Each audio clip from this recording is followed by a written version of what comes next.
For 64 was when the student movement and anti-war movement was really erupted in Berkeley at first.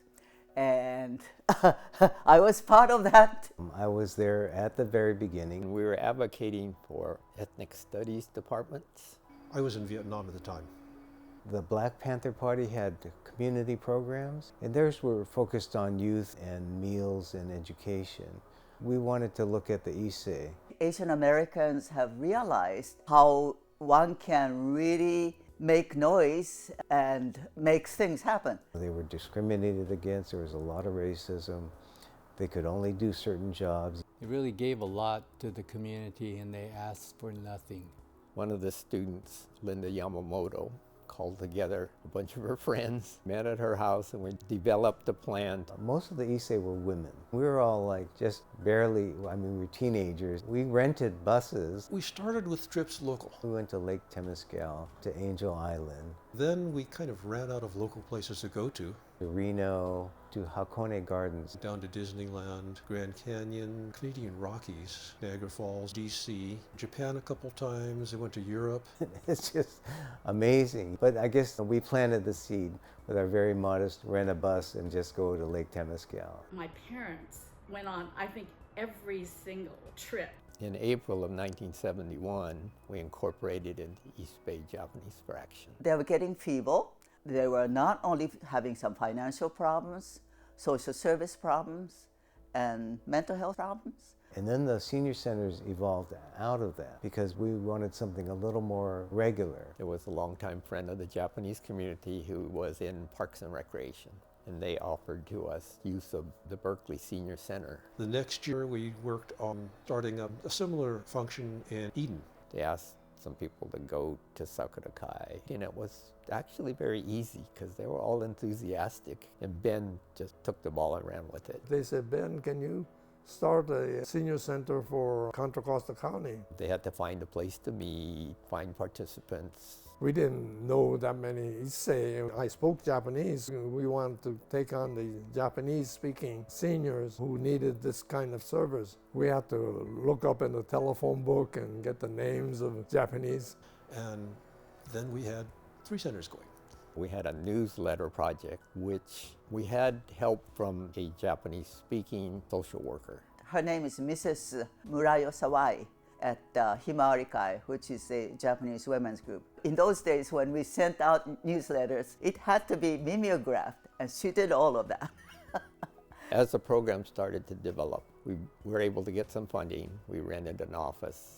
We hired my mother as the first director. One of my fondest memories was with Mrs. Maniwa as we were making the nigiri. She said that, the good ones were the ones where you could really pack it hard, and if you threw it against the wall, it wouldn't shatter but bounce off. We wanted to do Japanese services, and our parents spoke more than we did.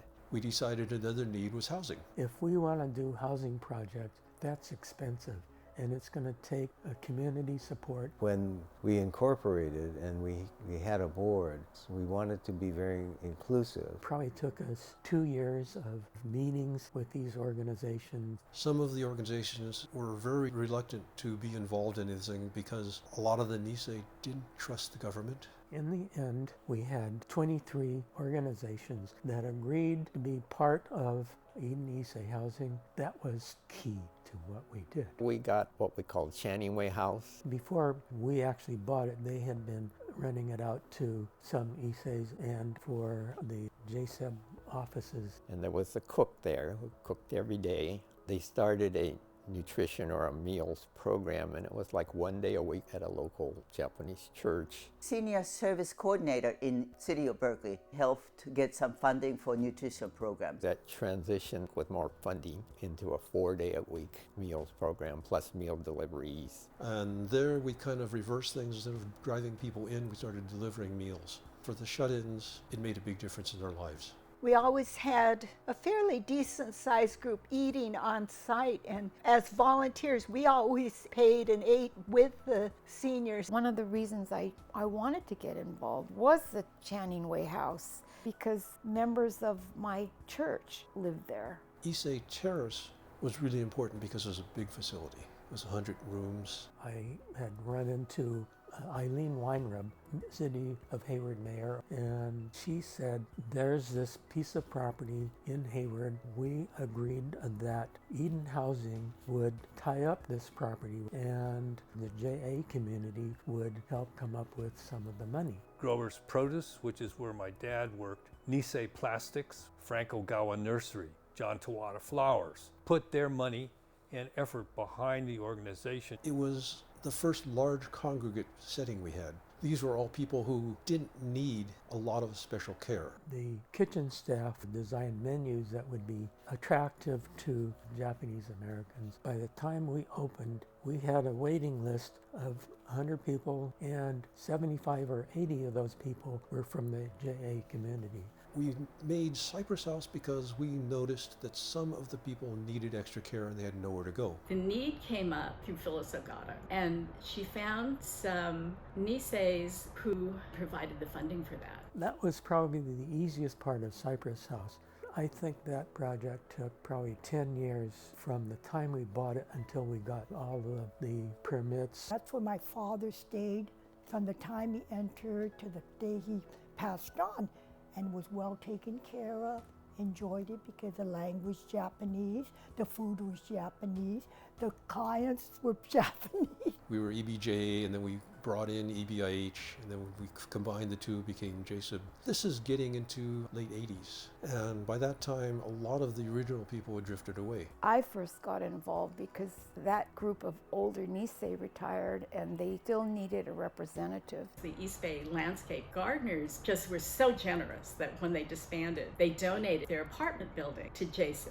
In 2006, the Sansei Legacy Project decided to do a survey of East Bay JAs. The results showed so strongly a desire for even my age group to want to look to a Japanese American community organization for help in retirement. I think our changes started with Bruce Hironaka. We were in a community now that was multi-generational and increasingly multicultural. The organization was not reflecting that. J-Sei was really tied in everybody's mind to senior services. And so we decided that it was really important to rebrand.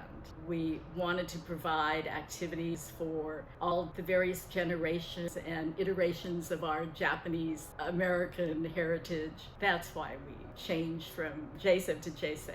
And part of that plan was to consolidate and develop new programs going forward. Laura Takeuchi, our executive director, left the organization after 15 plus years of service. Laura should be recognized for her commitment to giving back and for her many years of service to the Japanese American senior community.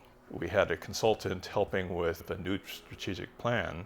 The former AD had left. They wanted this strategy thinking to help inform the search. We did a series of focus groups. Well, it wasn't easy. I think we all recognized the organization was at a crossroads. I think that a less committed organization could have gone out of business. J-Sei didn't have a full-time case manager before I joined. We were in this very small little space up on Channing. Vicky Kawakami, who was in charge of Senior Center program, had been working at J-Staff for many years. She was like a dictionary of J-Staff.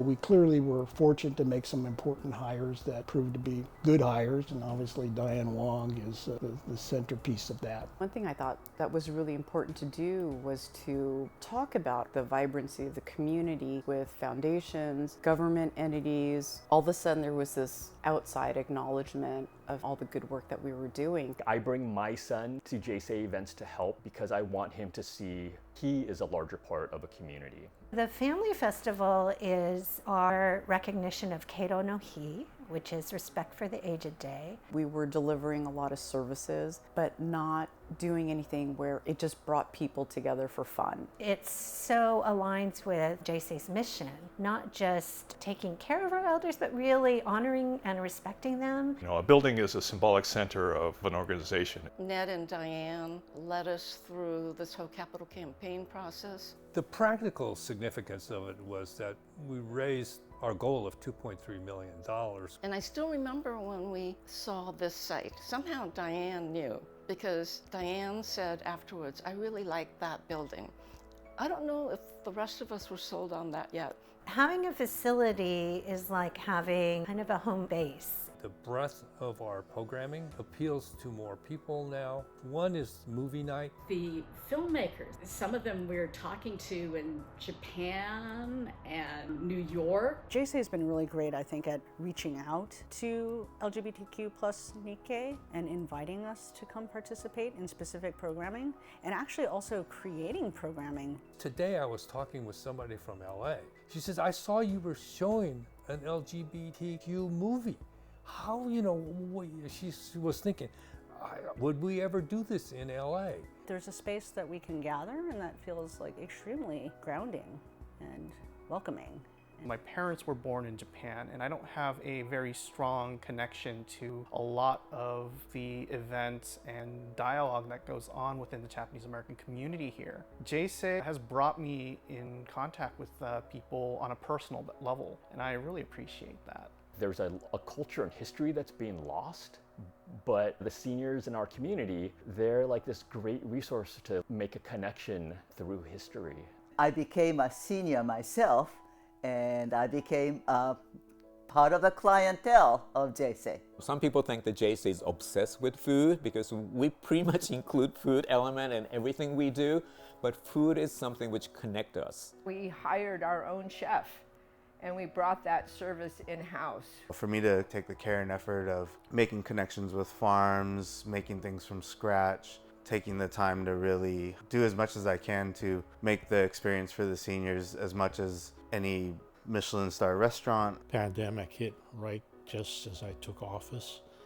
Diane and staff were really good in terms of anticipating a number of things going on. Certainly when COVID-19 hit, it really tested the organization. It's been over 2 years now, and it's touched every part of our organization. There was a demographic of staff and volunteers where it was not safe for them to help. Then what are we going to do? All those young people start showing up. From last April till this April, we delivered 34,000 meals to our homebound seniors. We've had to shift and figure out ways to connect with people remotely, but it's also provided an intimacy. It's like being in the living room together. My mother, who was an Issei, had been involved with J-Sei a whole generation before me. My grandmother, my Obachan, used to live with us when I was growing up. And then my dad went on to Zoom with J-Sei, like, amazingly. Zoom really made a big difference. It was really significant to me to grow up with my grandmother in our home. So when I think about my kids, it's really important to me that they feel connections to a community of elders. What we'll see, hopefully, in the future is that this was a turning point. We're in such a better position with a diverse funding base. It's only with that stronger base that we can really dream. My parents, who are in their 70s, they don't act the way I imagine 70-year-olds act. J-Sei is going to have to offer services for a more mobile, more active senior. It's amazing, and I just feel so grateful that it has survived for nearly 50 years, and it's thriving, which is wonderful, yeah. And I'm just so having fun participating in the program here.